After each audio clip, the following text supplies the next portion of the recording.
The major difference between Dean Stacey and Peter Stearns is their perspective. Dean Stacey focused more on philosophical perspective of the history. His major opinion is about being more critical about our beliefs of the past and present. His example about relationship between language and history shows that history can shape how humans speak and think.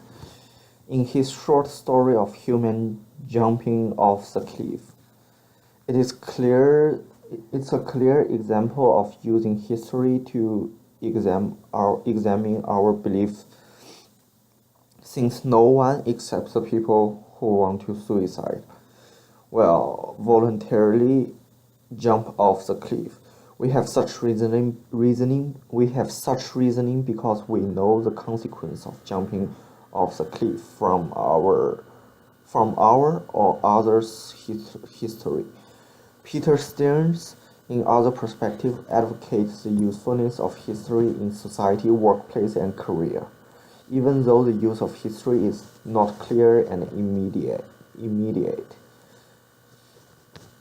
Stearns believes that people can use history as data and analyze the data to produce some sort of prediction about how and what humans behave as it is. Stearns believes that people can get skills to analyze our complicated species and society through the learning of history.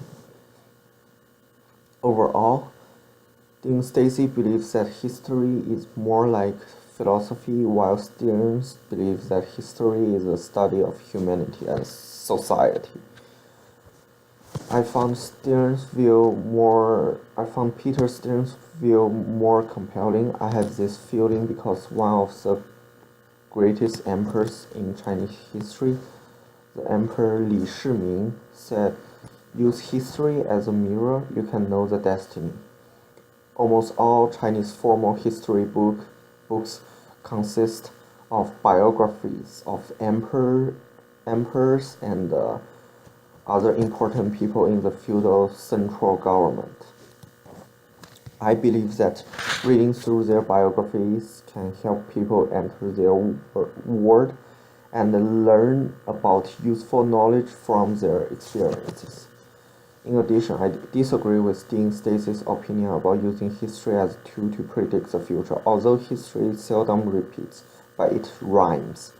For example, both Yuan and Ming dynasty fall because of their corrupt tax-collecting systems and deficit of the government as a result.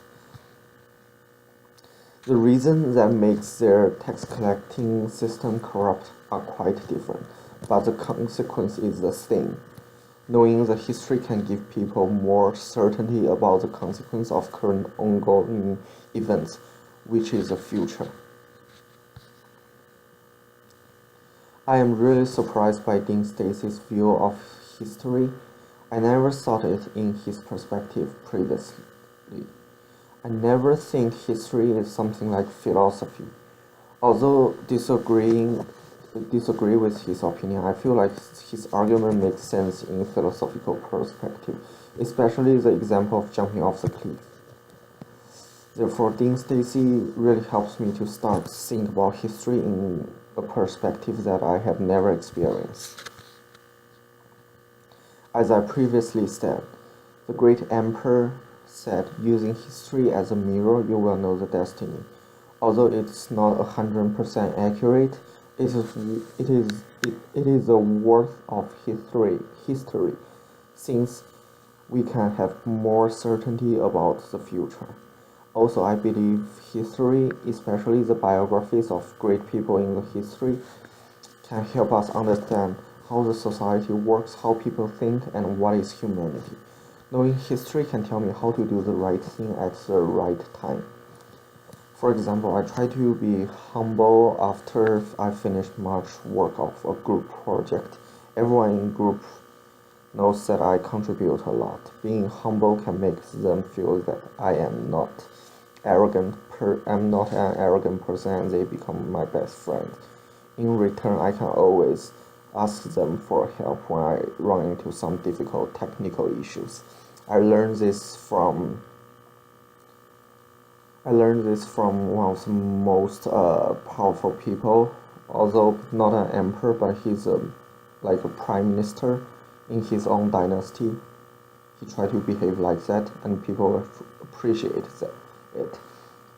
And he have done a lot of achievements through his characteristics. Also, knowing history well is a sign of being well educated, which can give people important but subtle advantages during interaction with other people and lead to promotion. That's why I think studying the history is very important.